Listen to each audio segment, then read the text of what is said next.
Please take your seats.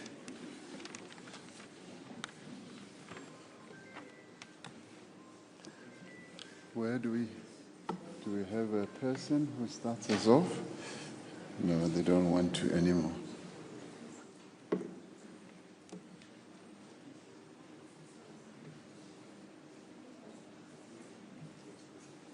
We start? Pardon? Oh, we start off with the signing. We just witness. He's going to do that. And we just stand here. And witness. And witness. Your Excellency, Mr. Cyril Ramaphosa, Your Excellency, President Ursula von der Leyen, Your Excellency, President Costa, welcome to the signing ceremony of the two agreements. The first one will be signed by the Minister of Trade, Investment and Competition, Minister Parks Tau, and on the European Union side, Mr. Stefan Sejourné. May you please proceed to the table.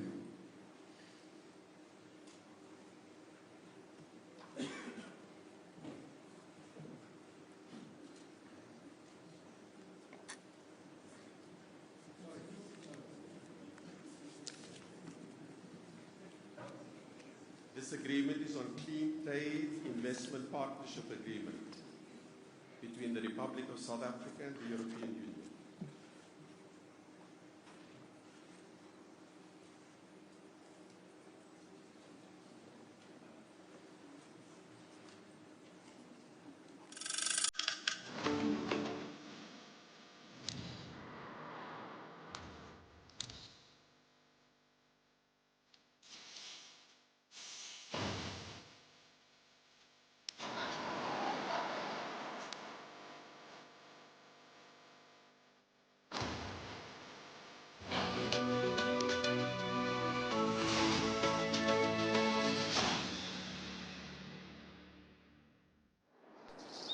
Thank you very much.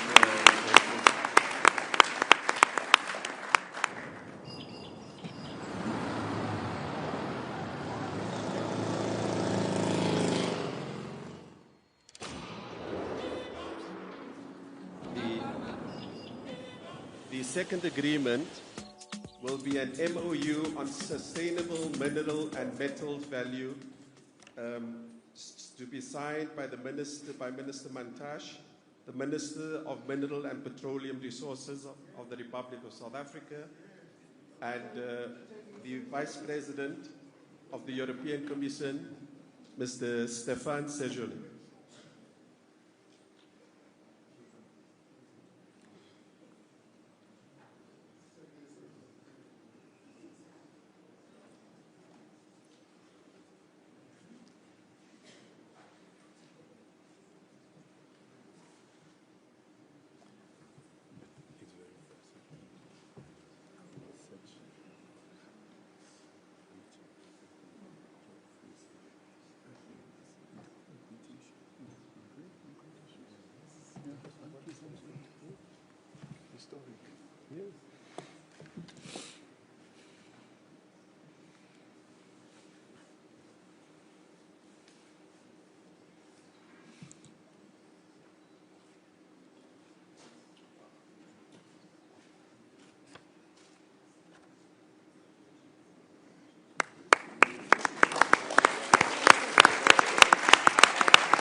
Thank you very much, Honourable Ministers.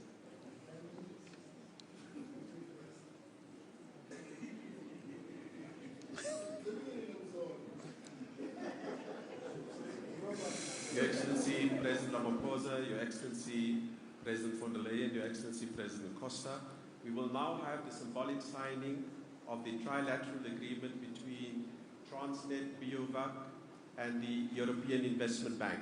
For the CEOs, please proceed to the board.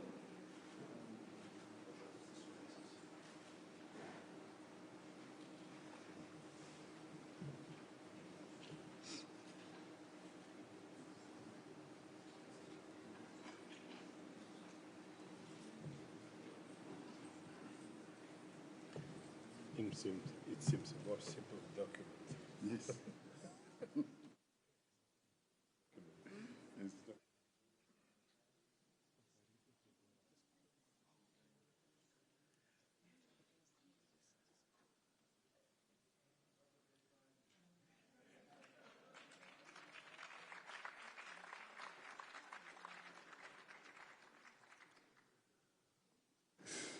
Wonderful.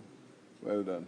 Thank you very much. Well done. Your Excellencies, that concludes the first part of our program this afternoon. The second part will be, I will hand over to the spokesperson of the President, Mr. Vincent Bugwenya.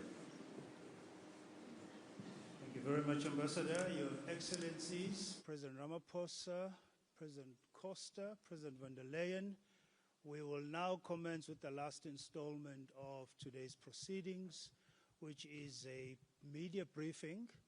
We'll invite President Ramaphosa to kick off with his remarks. Thereafter, Mr. President, you'll hand over to President van der Leyen, who will in turn hand over to President Costa. Mr. President, thank you. Well, thank you very much, Vincent. Your Excellencies, Ursula and Antonio, it's a real pleasure to have you here, and I also have to extend my greetings to the members of the European Union and the South African delegations made up of our ministers and deputy ministers and officials. It has indeed been a real honor to jointly preside over the South Africa-EU leaders trilateral meeting. Today we have an opportunity to take stock of the progress that we have made, and particularly over just this past year, but also take stock in the overall relationship between South Africa and the European Union.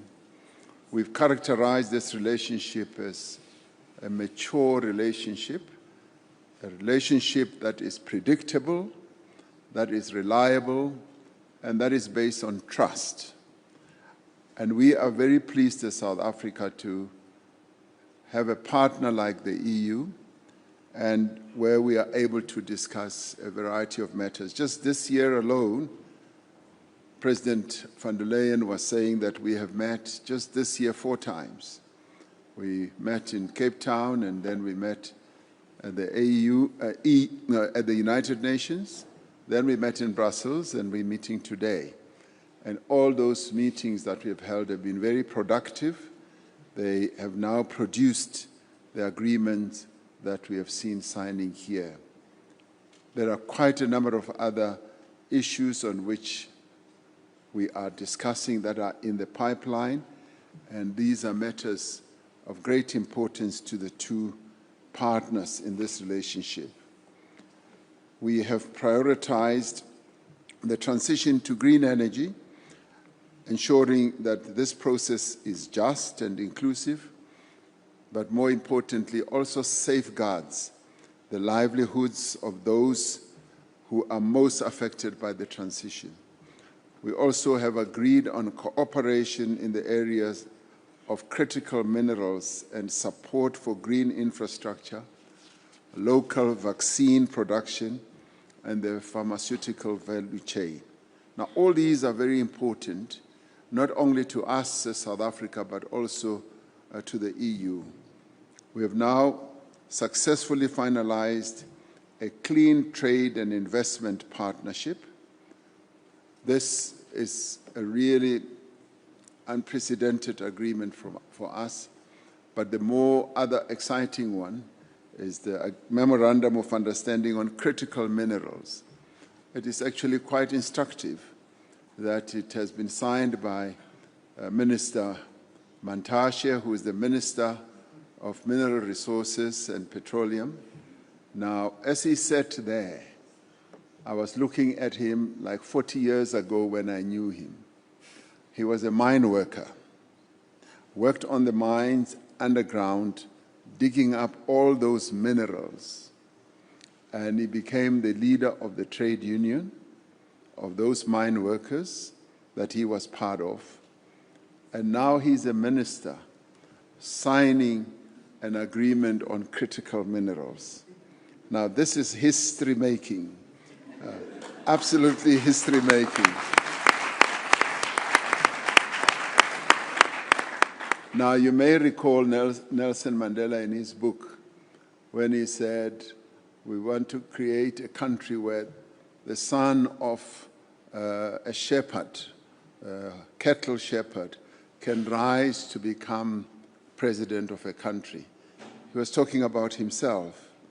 Now, today we witness how a mine worker who worked underground in a mine today can sign an agreement with Europe, with the European Union, on critical minerals.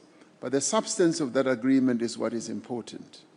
It is important to note that we are signing an unprecedented agreement. We've never really fully signed such an agreement where two partners agree that we are no longer going to rely on extracting minerals only. We will want to extract those minerals, have them processed at the point of extraction, add value to those minerals so that South Africa begins to move up the value chain of beneficiation. That is the unprecedented nature of this agreement.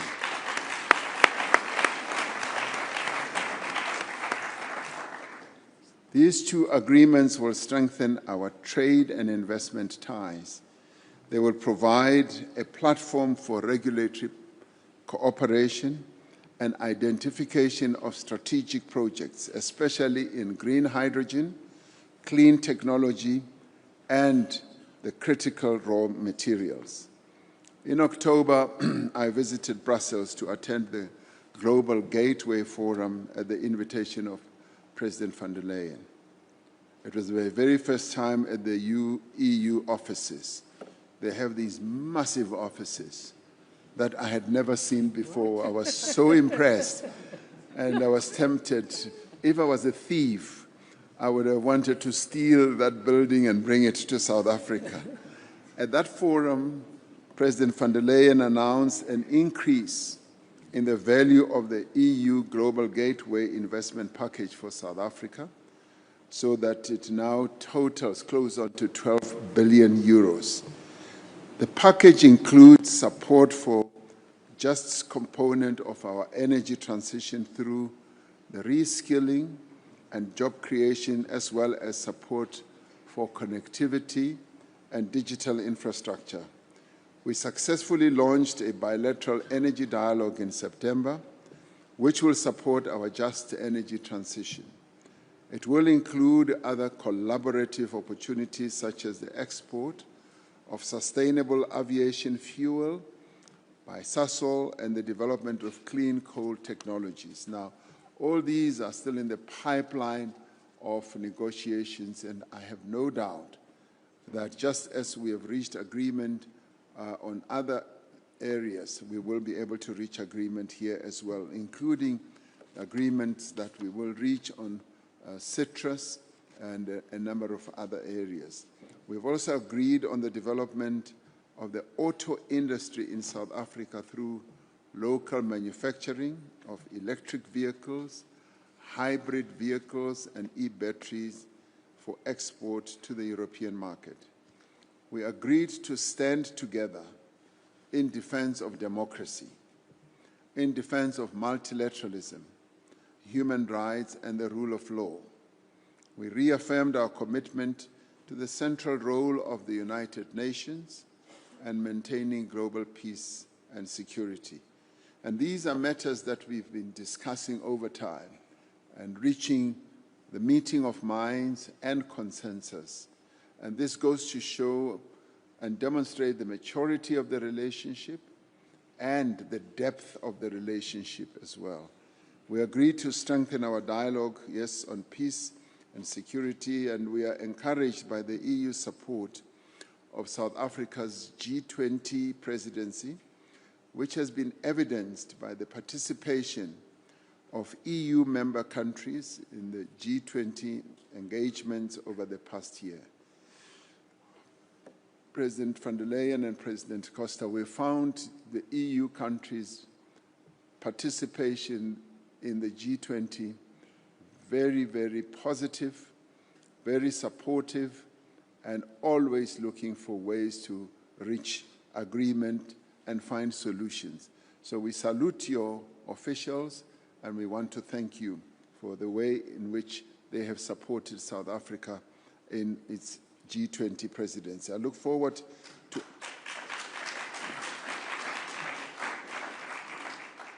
Thank you for that. That was nice. I look forward to attending the EU-Africa Summit in Angola, which will start on Monday. I'm sorry that we're going to put you to a great deal of work and travel, but it is the work that we have to do. We will use the opportunity to advance the AU's Agenda 2063 in Angola and the EU's Global Gateway Strategy in support of sustainable development across Africa. Now, on behalf of the government of the Republic of South Africa and the people of South Africa, it has been a pleasure to have both of you here today prior to the holding of the Leaders' Summit on Saturday. This meeting affirms our commitment to continue building a mutually beneficially strong relationship between the European Union and South Africa. So we thank you and welcome to South Africa, and I hope your stay is a pleasant one. Thank you very much. I hand over to you now. Thank you very much, President Ramaphosa, dear Cyril. Thank you for your warm welcome here at Joburg. Tomorrow, indeed, you will host the G20 in your great and beautiful country. And this will be the first G20 summit to take place on African soil, the first since the African Union joined as a permanent member. And I think this highlights Africa's central, vital role on the global stage. But first, let's talk about us, indeed. Today, the time is here for South Africa and Europe. And indeed, dear Cyril, this has been quite a year for our relationship. Today, we are building with the results you've just witnessed on the success of the summit in Cape Town and of the Global Gateway Summit in Brussels. Thanks again that you were coming there. And now, right here in Joburg, we double down on this very unique partnership. First of all, indeed, we signed our Clean Trade and Investment Partnership. And you must know this is the very first time that the European Union is signing such a partnership. So you are a highly valued partner for a Clean Trade and Investment Partnership. This will boost, of course, trade and investment. It will boost it in key clean sectors, green hydrogen, renewables, many more. And for the first time, we will discuss regulation, we will discuss trade barriers and security of supply under one framework. The CTIP will make South Africa a destination of choice for European clean tech investment. It will also broaden our cooperation on skills, because we all know that technologies are only as good as the people operating them. So skilling people, upskilling is the most important part here. And of course, with skills come jobs, and new jobs, good jobs, right here in South Africa. Today, we also signed our MOU on minerals and metals, the value chain partnership. We need these inputs to power the clean energy transition, both here and in Europe. So the future of our economies depends on a fair and on reliable supply chains, and my emphasis is on reliable supply chains. This is the reason why we strengthen and diversify our supplies among trusted partners, and you are, for us, one of the first trusted partners. This agreement will also help South Africa to expand its strategic industry. And as you said, we are not only looking at extraction. For us, it's very important that we are looking at the whole value chain, at the locally added value, because this brings local jobs. And for us, this is the meaning of a sustainable partnership over a long time and a trusted partnership. And today, indeed, at the airport, I met the Minister for Mining. You received me there, and we were discussing that. And when I said, for us it's important not only the extraction, but the processing locally, and the added value locally, and the jobs locally, you said, okay, because you said that, and this is so, I will come this afternoon to sign the agreement. And I was happy that you were here.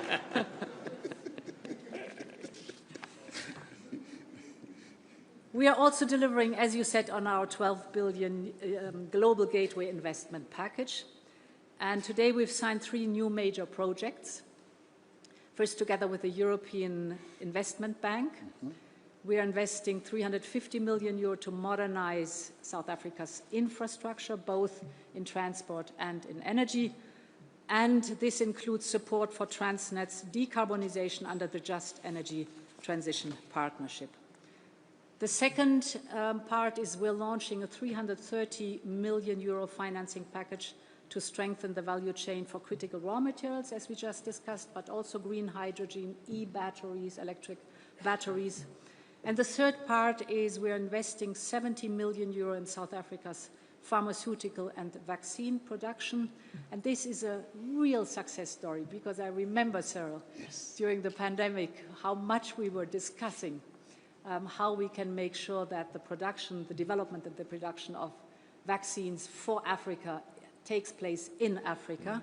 And indeed, COVID-19 showed us how important this vaccine sovereignty is. And here is now the result. It's up and running.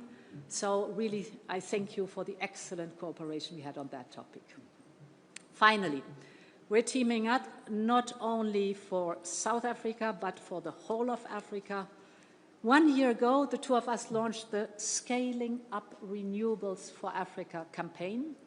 This is basically to mobilize investments for clean energy, to help provide access to electricity, because we all know 600 million people on the continent still lack access to electricity. Therefore, tomorrow is a big day, our final pledging event.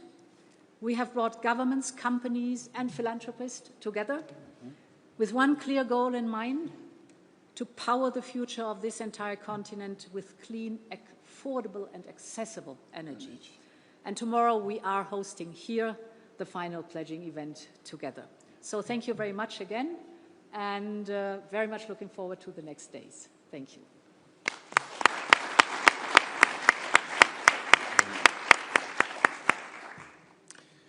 Mr. President, dear Cyril, dear Ursula, first of all, I would like to congratulate the South African authorities and the Commission for the work that you have been since our summit 8 months ago in Cape Town.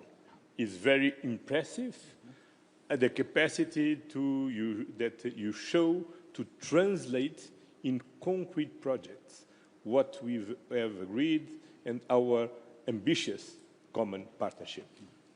My second word is to thank President Ramaphosa and South Africa for their very strong global leadership. We are living in the multipolar world, and in this multipolar world, we need to engage and to strengthen the relationship between the different poles of this world. And Africa is a very important, is a key continent for the future of our world, and of course South Africa has a leading position in this continent.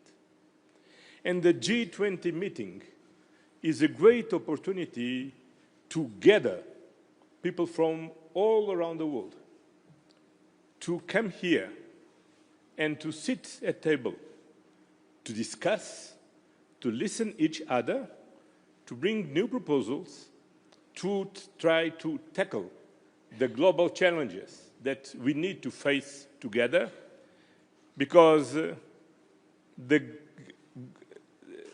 global challenges, only together we can tackle them. Climate change, inequality, poverty are 3 main issues that we need to mobilize the entire world to do on this. Our partnership is based in shared values, mutual respect, and the commitment to democracy, multilateralism, and a fairer, more sustainable world. These principles are also the cornerstone of your G20 presidency. We have chosen a motto: solidarity, equality, and sustainable development. The European Union fully embraces your priorities, and we are actively contributing to making this week's summit a success. Now more than ever, we need strong multilateralism platforms and institutions, a rules-based order, open dialogue and global cooperation to tackle common challenges. Fighting climate change, inequality and poverty. By upholding the Paris Agreement, the United Nations Sustainable Development Goals and the Pact for the Future. Engaging in the reform of the international financial institution and in the reform of the United Nations to reflect the world of today, because the world of today is not anymore the world of 1945. We need to act for the well-being of our people today and to ensure a sustainable future for generations to come. For the very first time, the G20 held on Africa soil, and your agenda, dear President Ramaphosa, is firmly geared towards your continent's prosperity and innovation potential. The European Union is a reliable, predictable, and trustworthy party for Africa on that path. Our two continents are bound by a unique partnership. It is robust, it is dynamic, and it is looking to the future. As you said, next Monday, we will hold our 7th European Union African Union Summit in Luanda, Angola. And with a clear purpose in mind to strengthen and enrich our cooperation, to make our natural connection even stronger, and so that we can grow together and protect each other. Dear President, I look forward to welcome you, together with my friend President João Lourenço, there next week.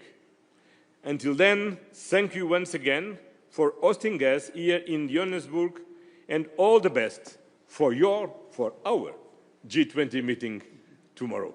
Thank you very much.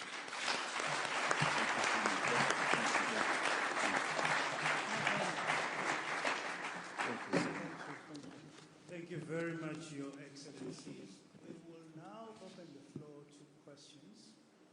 However, due to time constraints, we're only limited to 2 questions, I'm afraid. I will start with Henry.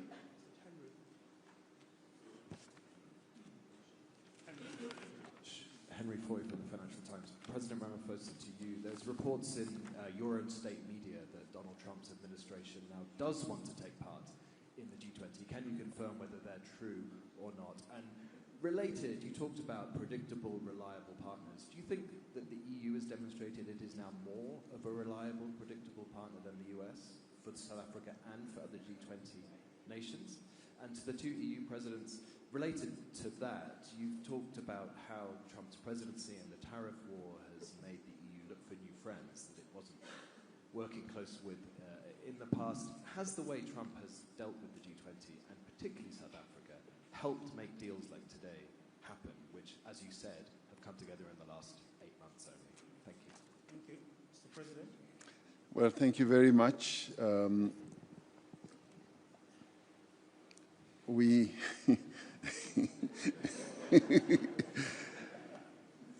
have received notice from the United States, a notice which we are still in discussions with them over, about a change of mind about participating in one shape, form, or other in the summit. So the discussions are still ongoing. This comes really at the late hour before the summit begins. And so therefore we do need to engage in those types of discussions to see how practical it is and what it finally really means. In a way, we see this as a positive sign, very positive, because, as I've often said, boycott politics never work. It's always best to be inside the tent than being outside of the tent. The tent is the G20. All countries are here, and the United States, being the biggest economy in the world, needs to be here. So it's pleasing to hear that there is a change of approach, and so we are still discussing how that will manifest. On the issue of relationships, we as South Africa focus on the bilateral relationships that we have with various partners in the world, and we are not in the business of comparing one relationship against another. We deal with our relationships on a bilateral basis, and the multilateral side of relations happens either at regional bodies, continental bodies, or global bodies, which is at the multilateral level. So it's not for me to even say this relationship is better than the other one. What I can tell you, as I said earlier, is that Europe, the EU, has been our partner for years. The relationship has matured. It's reliable, it's predictable, and it's based on trust. And we've used this relationship to resolve many problems that may have been regarded as intractable. And so both of us have a deep commitment to making our relationship work on an ongoing basis, despite challenges or problems that may come our way. So far, it's been smooth sailing, a relationship between South Africa and the European Union. Thank you. Look, first of all, we are very glad to be here. First of all, to continue to work on our bilateral relationship with South Africa, but also to participate in the G20 meeting. The G20 is a very important platform of dialogue from different countries, different people from different parts of the world. And the European Union believes in this multilateral system, in the international rules-based order. And we are very engaged in the multilateral system, United Nations, G20, G7. We support the reform of the International Trade Organization. We are engaged in all international organizations. And we are very engaged in weaving a very strong and diversified network of relationship. During last year, I think we had more than 10 summits with Central Asia countries, with Japan, with China, with Canada, with United Kingdom. Well, I cannot remember all. With South Africa. Look, more than 10, and we will continue. And Europe is sovereign in defining their own external policy, and we are present where we believe that's important to be present and to engage with our partners, with those who are friends, with those who are allies, and also with those with which we have problems, because the only way to solve problems is to talk about it. I can add to what Antonio just said. I mean, the initial wake-up call for the European Union to diversify and to look for reliable partners, trusted partners, was when we had the energy crisis, and we all of a sudden realized our over-dependencies of fossil fuels from Russia, and Russia cut from one day to the next the supply of energy. You all witnessed the severe energy crisis we went through, and this was the initial trigger for us to understand you need to diversify. That's important. You have a network of suppliers, and you need trusted and reliable suppliers. As we say, you always meet twice in life, so it's also so that on both sides there needs to be trust. And then you can build good things, as we just are showcasing here.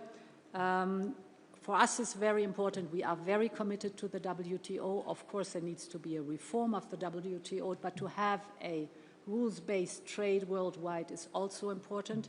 And of course, now we are intensively negotiating with many countries and regions of the world different free trade agreements. You know that we finalized with Mexico, Mercosur, and Switzerland. We are about to finalize with India. We're working with Australia, Malaysia, so others too. For us, very important to have learned the lessons. No more overdependency, no more reliance on one single supplier, but have a network of trusted partnerships all over the world. Thank you very much. Last question, Tembile. Good evening. My name is Tembile with Bloomberg News. It seems like you went from struggling to pull together an EU-South Africa summit for many years to having two in 1 year, and it's been a very turbulent period, I think, globally, politically speaking. Is there something to read into the frequency of these engagements all of a sudden? Is there perhaps a political signal that you're trying to send by doubling down, as the President said, on these ties? And then President Ramaphosa, you said that the US request comes at the 11th hour, and you would have to look at the practicalities of accepting that request. Does that mean that there's an opportunity or perhaps a possibility where it would not be practical to accept their request to be readmitted, as it were, to the G20 Summit? Thank you. Well, the United States is a member of the G20. They are the original member of the G20, so they have the right to be here. And all we will be seeking to do is to look at the various practicalities, logistical and otherwise, for them to participate. They have a seat at the round table, as you will see on Saturday. There is a seat for the United States. So when President Trump said they are not coming, that seat still remained. It was empty for a while, but it will hopefully be occupied, but we want to deal with all those practicalities. You should know that because it's a gathering of G20 leaders, there is a lot of logistics that go into getting the leaders to come to the venue and to participate, and how they will speak, their speaking order and all that. So those are matters that had not been pre-planned because they pulled out. So we need to understand precisely how all that will pan out. So we're clear. The United States has a right to participate in the G20, and much as they notify us at the 11th hour, we still need to engage with them to understand fully what their participation at the 11th hour means and how it will manifest itself. Thank you.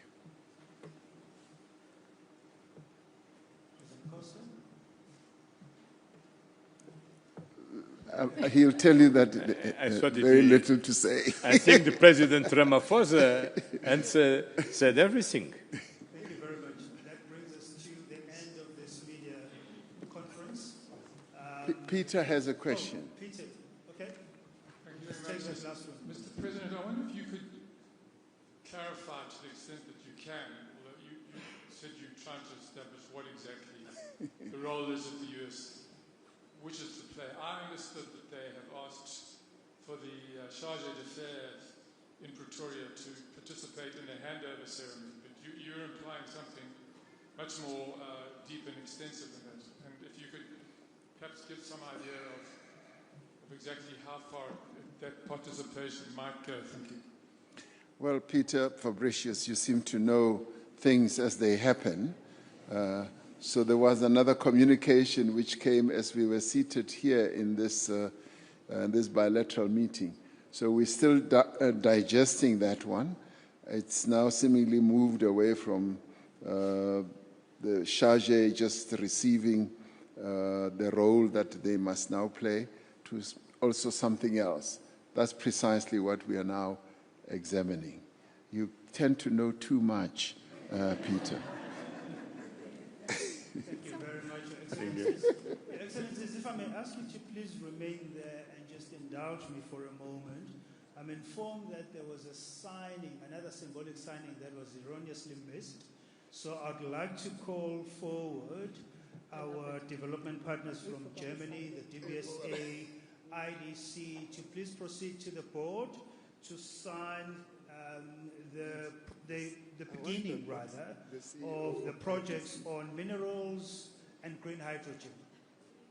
IDC, DWSA, and our German development partners, please proceed to the board. Thank you very much. Let's give them a round of applause.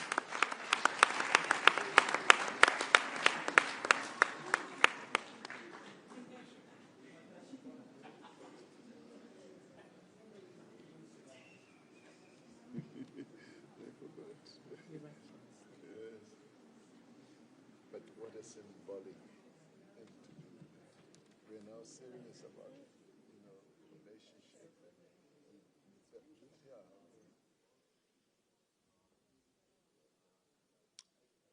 Thank you very much. A final round of applause. Thank you very much. Your Excellencies, ladies and gentlemen, this brings us to the end of this media briefing. You may take leave of us. Thank you very much. Thank you, ladies and gentlemen.